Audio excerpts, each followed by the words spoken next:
గ్లాసుడైన చాలు నందిని పాలు, కడివిడైన నేమి కల్తీ పాలు. నందిని డైరీ.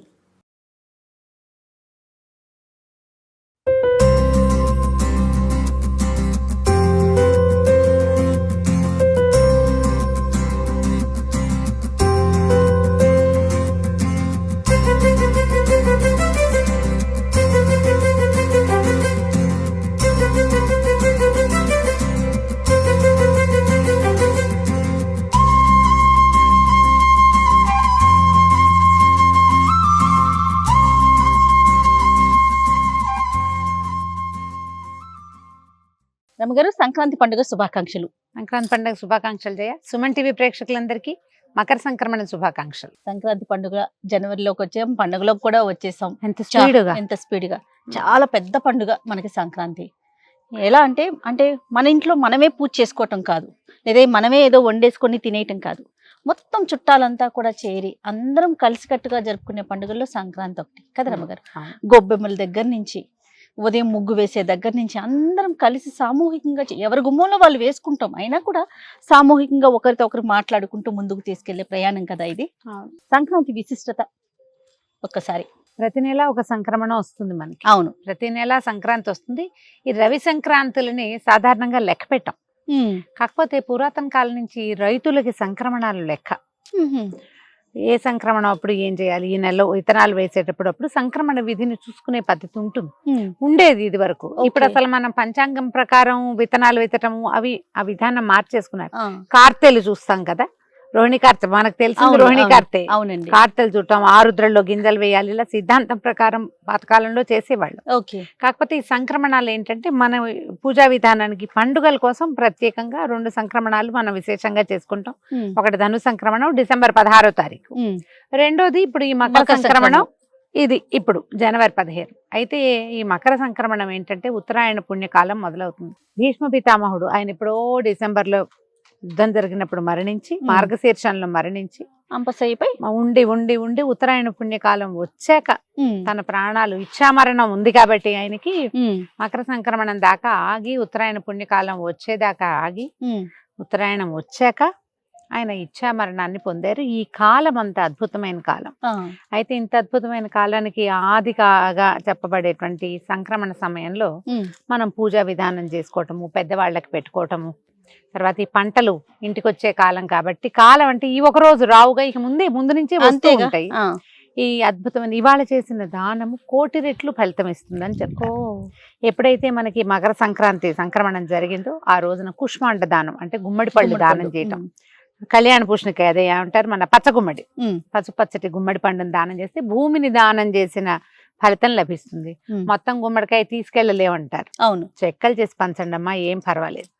ముక్కలు చేయొచ్చా, భూమిని ముక్కలు చేసిన అలాంటి భావాల్లోకి వెళ్ళకండి. దానం చేయటం ప్రధానం, అంతే. ఎవరో ఒకళ్ళు దాన్ని ఒక కూరో పులుసో పప్పు ఏదో ఒకటి చేసుకుంటారు, వాడతారు. ఆ వస్తువు చేసుకుని తినడానికే కదా, శాకంగా ఉపయోగపడుతుంది. పూర్తిగా అయితే నిలవ ఉంటుంది, ముక్కలు చేసింది నిలవ ఉండదు. అంతే. కనీసం మీరు పక్క వాళ్ళకి, మన ఇంట్లో పనిచేసే వాళ్ళకి గుమ్మడి పండు ముక్కని ఇచ్చినా కూడా దాని ఫలితం తప్పకుండా లభిస్తుంది. అనుమాన పడకుండా చేయాలి. అయితే ధాన్యాన్ని దానం చేయటం, నవధాన్యాలు దానం చేయటం, బియ్యం దానం చేయటం, తర్వాత నవధాన్యాలు కూడా చేయొచ్చు. అవి కూడా చేయొచ్చు. నవధాన్యాల్లో ఏ ధాన్యం మనకు అందుబాటులో ఉంటే దాన్ని చెయ్యొచ్చు. ఇప్పుడు ఏంటంటే అన్ని ఇంచుమించు పత్తి, మిరప అవన్నీ కూడా వచ్చే కాలం కదా.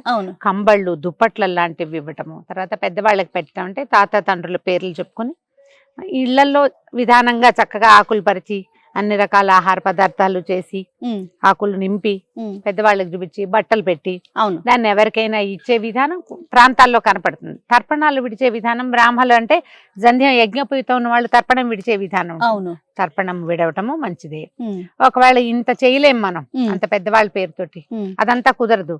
కానీ మనకి ఏదైనా చెయ్యాలంటే ఈ రోజున ఎలాంటి దానమైనా మీరు పెద్దవాళ్ళ పేరుతోటి చేసుకోవచ్చు. ఎందుకంటే ప్రధానంగా పెట్టుకోవాలి. అత్యద్భుతమైన కాలం, మంచి సమయం కాబట్టి. కాకపోతే ఈ ఉత్తరాయణం ఎప్పుడైతే వస్తుందో మకర సంక్రమణ నాడు తలంట్లు నిషిద్ధం. సంక్రమణం రోజున తలంటి పోసుకోకూడదు. ఇదే కాదు, నెలలో ప్రతి రవి సంక్రాంతి జరుగుతుంది. ఇంచుమించు 15-16 తారీఖుల్లో క్యాలెండర్ చూడడం అలవాటు చేసుకోవాలి జయ. నేను ఎప్పుడు అది చెప్పాలి, ఎప్పటికప్పుడు చెప్తాను నేను. క్యాలెండర్ చూడండి, క్యాలెండర్ చూస్తే మనకి ఏకాదశి తెలుస్తాయి, సంక్రమణాలు తెలుస్తాయి, ఏ రోజు ఏది విధి అనేది మనకు ఒకటి క్లియర్ పిక్చర్ ఉంటుంది కదా. సంక్రమణం రోజు తలస్నానం చేయకూడదు. చేయొద్దు, చేయకూడదని చెప్తారు ఖచ్చితంగా. అదేలేండి. ఎందుకంటే అది పితరుల కాలంగా చెప్పబడుతుంది. మిగిలిన సంక్రాంతులు ఎట్లా ఉన్నా ఈ ఒక సంక్రాంతికి మనం భోగినాడు తలంటి పోసుకుని ఉంటాం కదా, ఎట్లా భోగినాడు తలస్నానం చేస్తాం కాబట్టి ఒకవేళ ఏదైనా చేయదలుచుకుంటే ఒట్టి వాటర్ వాష్ తప్పిస్తే నెత్తి మీద నూనె పెట్టుకోవటం లాంటివి చేయకూడదు. అన్ని రకాల దానాలు మంచివే. స్నేహితులను కలుసుకోవటము, ఎవరినైనా మాట్లాడటము, ఎప్పటి నుంచో మాట్లాడడం మానేసిన స్నేహితులను కలిసేందుకు కూడా ఇది మంచి సమయం అని చెప్పండి. ఇది ఇంకా బాగుంది. అవును, ఎప్పటి నుంచో మానేస్తాం, కొంతమందితో మాట్లాడడం మానేస్తాం. హ్యాపీ సంక్రాంతి అని సంక్రాంతి పండుగ నాడు విష్ చేయండి, వాళ్ళు మళ్ళీ కలుస్తారు మీతోటి. ఈ సమయం అలాంటిది, చాలా మంచి సమయం కదా. ఏదైనా కొత్త పనులకి శ్రీకారం చుట్టడం. జనరల్ గా సంక్రమణాల్లో కొత్త పనులు ఏం చెయ్యం, కానీ ఈ సంక్రమణం రోజున చెయ్యొచ్చు. ఓకే, ఇది మన జీవితాల్లో పెద్ద పండుగ కాబట్టి. పైగా ఏంటంటే ఈ రోజు నుంచి సూర్యుడు ఉత్తరం వైపుకి వాలి ప్రయాణం మొదలు పెడతాడు. దీంతో ఏమవుతుంది, కొంచెం ఎండ, సూర్యుడు తేజస్సు పెరుగుతుంది. మాఘం వచ్చేస్తుంది, కొంచెం దగ్గరలోకి వచ్చేసింది కదా. మాఘమాసానికి ముందే సూర్యుడు మనకి వేడెక్కటం మొదలు పెడతాడు. వాతావరణంలో మార్పులు వస్తాయి. జీవితంలో మార్పు తెచ్చుకునేందుకు కూడా ఇదొక రోజుగా ఆలోచించుకుని మనం పండగని ముందుకు తీసుకు. అందుకే కదా రమ్మగారు అంటారు, కష్ట సుఖాలు వస్తే వెళ్ళిపోతాయి. అదే వాతావరణం చూడండి, మనం ఆపగలుగుతామా? దాని పని అది చేసుకుంటూ కష్టం వచ్చిందని అలాగే దిగులు పడుతూ కూర్చుంటాం. మనం కూర్చుంటాం కానీ రోజు కూర్చోదే, అది రోజు కూర్చోద్దు. సూర్యుడు చంద్రుడు కూర్చోరు, వాళ్ళ దారిని వాళ్ళు తిరుగుతూ ఉంటారు. 6 నెలలు దక్షిణం వైపు ప్రయాణం చేసిన సూర్యుడు ఈ రోజు నుంచి ఉత్తరం వైపుకి ప్రయాణం చేయటం మొదలు, దిశ మార్చుకుంటాడు, పక్కకి వాలడం మొదలు పెడతాడు. ఒకే రోజున వాలడు అని మొదలు పెడతాడు. కాబట్టి ఇది దేవతల తాలూకు మెలకువ సమయంగా చెప్తారు. వాళ్ళ హాయిగా మెలకు వస్తుంది. ఇప్పుడు ఇంక నుంచి మన విధానం మారుతుంది అనమాట. మొన్నటి దాకా బోల్డ్ అని పూజలు చేసాం మనం. అవును, ఇక్కడ నుంచి మన విధానం మారుతుంది. అలాగే జీవన విధానాన్ని మార్చుకునేందుకు కూడా ఇదొక ప్రత్యేకమైన రోజుగా తీసుకోవాలి ఎవరైనా కూడా. అంటే మనం పండగకి బొమ్మలు పెట్టుకుంటాము, తర్వాత బొమ్మల పండుగ చేస్తాం, భోగి పళ్ళు పోసుంటారు నిన్నటి రోజున. ఈ బొమ్మలు పెడతాం కదా. ఈ రోజు దీంట్లో ఏంటంటే మనం గుమ్మడి పళ్ళు, దోస పళ్ళు లాంటివి కూడా బొమ్మల్లో పెట్టచ్చు. దోస పళ్ళు కూడా ఇవ్వచ్చు చేయ దానంగా, దోసపళ్ళు కూడా ఇవ్వచ్చు. దోసపండు కూడా మంచిదే ఇవ్వటం, అవి కూడా ఇవ్వచ్చు. చక్కగా పూజలు చేసుకోవచ్చు, హాయిగా పండగ చేసుకోవటం, అందరినీ పిలవటం, తర్వాత పిండి వంటలు చేయటం. ఈ సంక్రాంతి పండుగ అనగానే మనం అరిసెలు చేస్తాం. అరిసెలే ఊళ్ళల్లో కనపడతాయి. చక్కగా నిన్నటి దాకా చేయకపోతే ఈ రోజు అరిసెలు చేసుకోవచ్చు. ఈ అరిసె అనే పాకం ఏంటంటే ఆ నిలవ ఉంటుంది. మనకి ఇంత నిలవ ఉండే వస్తువు ఇంకొకటి ఉండదు అసలు. పాకం కూడా మనం నిలవ పెట్టుకోవచ్చు. అరిసె చేసే కాదు, పాకాన్ని కూడా నిలవ పెట్టుకోవచ్చు. ఈ అరిసె బియ్య పిండి, నూనె, వాటితోటి బెల్లం తోటి కలిపి చేసే ఈ పదార్థాన్ని పంచుకుని తినటం మంచిది. పండగని హాయిగా సరదాగా నవ్వుతూ ముందుకు తీసుకెళ్ళటమే. మీరు ఎలా చేసుకునేవారు అమ్మగారు చిన్నప్పుడు? బొమ్మలు పెట్టేవాళ్ళని చేయాలి. బొమ్మలకలు పెట్టుకునేవారు. బొమ్మలకలు భోగి పండుగ రోజు పొద్దున్నే తెల్లవారేసరికి మేము భోగి మంట దగ్గరికి వెళ్ళామా, వెళ్ళి తిరిగి వచ్చి స్నానాలు చేసేసరికి మా నాన్నగారు, అన్నయ్య నాన్న ఉన్నప్పుడు నాన్న చేసేవారు. తర్వాత అన్నయ్య అన్ని చెక్కలేయటం, ఏర్పాటు చేయటం, చాందనీలు కట్టడం. మేము పైనుంచి బొమ్మలు ముందు రోజు దించేవాళ్ళం. అన్ని శుభ్రంగా దుడటం, బొమ్మలు పెట్టడం, గౌరీదేవిని పెట్టడం. సంక్రాంతి రోజున మేము పేరెంటం పిలుచుకునేవాళ్ళం. ఈ సంక్రాంతి నాడు పేరెంటమే ఎక్కువ విశేషం. ఎందుకంటే సంక్రమణం అప్పుడు మనం ఏం చేయాలంటే ఈ తూర్పాంధ్ర, ఉత్తరాంధ్ర ఆ వైపు వాళ్ళు ఏం చేస్తారు, దారిపోసుకోవటం ఉంటారు. పసుపు, కుంకుమ, ఖర్జూరాలు అవన్నీ పళ్ళెల్లో ఇట్లా రాసులు పోసి ఇస్తారు పేరెంట్ వాళ్ళకి.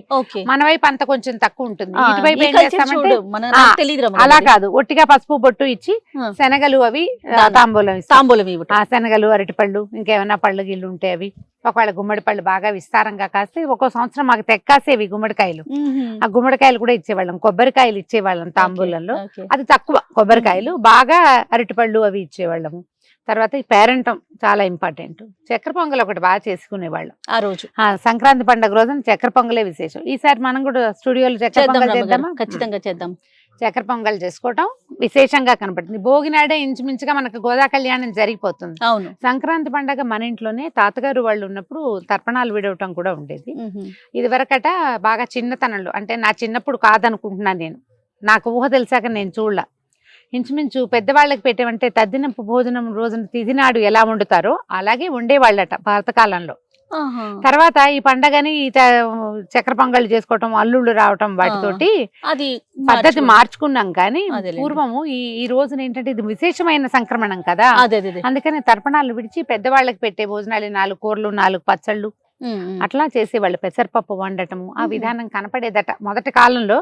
ఇటీవల నాకు తెలిసి ఒక 30-40 సంవత్సరాలుగా మనం చక్కెర పొంగల్ చేసుకోవటము అవే తెలుసు నాకు. అవును. కొన్ని కొన్ని ప్రాంతాచారాలు ఉంటాయి కదా, ఒక్కొక్క అంతే. ఊళ్ళల్లో ఒకటి ఉంటుంది. పెద్దవాళ్ళకి పెట్టే ఆచారం ఉంటే గనక వాళ్ళ కోసం ఏమి వండాలో అవే వండుతాం. ఇప్పుడు మా ఇళ్లలో అయితే ఇవి, ఆ. కొన్ని చోట్ల గారెలు, బూర్లు, పప్పలు వండుతారు. అన్ని అవును, రకాలు అవును, అవును. విధానాన్ని బట్టి మన ప్రాంతీయమైన ఆచారం ఏది ఉంటే దాన్ని పాటించాలి. టీవీలో చూసో వాటిని ఎవరైనా ఇతరుల ఆచారాలు కాకుండా ఆ, మన ప్రాంతం, మన ఊళ్ళలో ఏం చేస్తారు, పప్పు పొంగల్ చేస్తారు, దాంట్లోకి పచ్చి పులుసు చేసుకునే ఆచారం అవును, కనపడుతుంది. అవును. మనం ఏం చేస్తామో, మన ఇళ్ళలో ఏం చేస్తారు, మన ప్రాంతాల్లో ఏం చేస్తారో దానిని తప్పక పాటించి పండగని ముందుకు తీసుకెళ్ళండి. సంస్కృతి సాంప్రదాయాలు మనం చేసే విధానంతోటే, అవును. అలవాటుగా చేసే దాంతోటే ముందుకెళ్తాయి. ఇప్పుడు మనం మన తాతలు నాన్నలు చేశారు, మనం నేర్చుకున్నాం, ఉమ్, మనం చేస్తే మన పిల్లలు నేర్చుకుంటారు. ఖచ్చితంగా. అలా వాళ్ళు పండగని ముందుకు ఇంట్లో తీసుకెళ్తారు. పూజా విధానం ఏమన్నా ఉంటుందా రమ్య గారు? మామూలుగా మనం ప్రతిరోజు చేసుకునే విధానమే ఫాలో అవుతాం, అంతే ఎవరిళ్ళలో కదండి? వాళ్ళదే చేయ. అవును. ఏ విధానం ప్రత్యేక విధానం అయితే ఏమి ఉండదు, ఏం అవును. లేదు. ఇప్పుడు బొమ్మలు పెట్టుకున్న చోట అయితే గౌరీ పూజా విధానం కనపడుతుంది. ఆ, బొమ్మలు పెట్టిన చోట,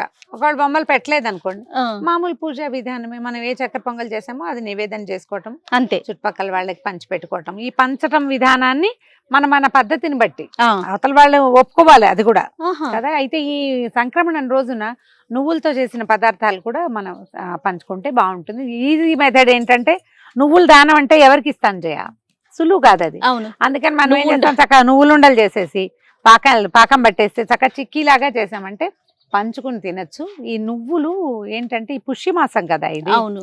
మార్గశీర్ష పుష్యమే. మార్గశీరంలో సగంలో మార్గళి మొదలైంది, అవును, దాని చివరికి ఇది వచ్చింది, పుష్యం ఆల్రెడీ వచ్చేస్తుంది. అవును. ఈ పుష్యమాసానికి అధిపతి శని. ఆహా. అందుకని ఆయనకి ప్రీతిగా ఉండే నువ్వుల్ని గనక మనం విస్తారంగా దానం చేస్తే ఓకే. శని తాలూకు ఎఫెక్ట్ కొంత తక్కువ ఉంటుంది. నల్లటి కంబళ్ళు దానం చేయటం అవన్నీ కూడా ఉమ్, శని ప్రీత్యర్థం చేసేవి.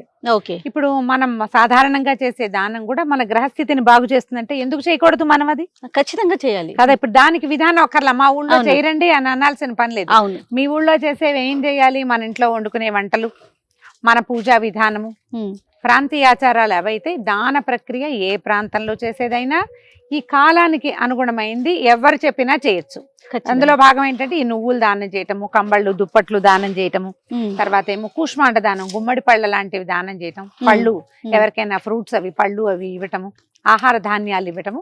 ఇది ప్రాంతీయంగా ఉండక్కర్లేదు, అందరం కలిసిమెలిసి చేసుకోవటం, దానం చేయటం అనేది మనం అంతే. ప్రధానంగా పెట్టుకోవాలి. మనం మన చేత్తో ఇచ్చిన దాని ఎఫెక్ట్ ఫలితము మనకి తప్పక లభిస్తుంది కదా. 100% అది ఏ ప్రాంతానికైనా రమగారు, పనిచేస్తుంది. లభించకపోవచ్చు, ఒక తృప్తి ఉంటుంది ఉంటుంది, చూడండి, సంతోషం. అది చాలు కదండి. అదే ఎవరికైనా మనం ఇచ్చిన వస్తువు ఉపయోగపడితే అది ఆ సాటిస్ఫాక్షన్ ఇస్తుంది. అదే మన జీవితానికి సంతోషానికి మూలం ఏంటంటే సాటిస్ఫాక్షనే కదా. తృప్తి అంతేగా. వల్లే సంతోషం వస్తుంది. అంతే. చక్కగా ఈ విధంగా సంక్రాంతి పండుగని ముందుకు తీసుకెళ్ళండి. మీ ప్రాంతపు సంస్కృతి సంప్రదాయాల్ని ముందుకు తీసుకెళ్ళండి. మరొకసారి సుమన్ టీవీ ప్రేక్షకులందరికీ సంక్రాంతి శుభాకాంక్షలు.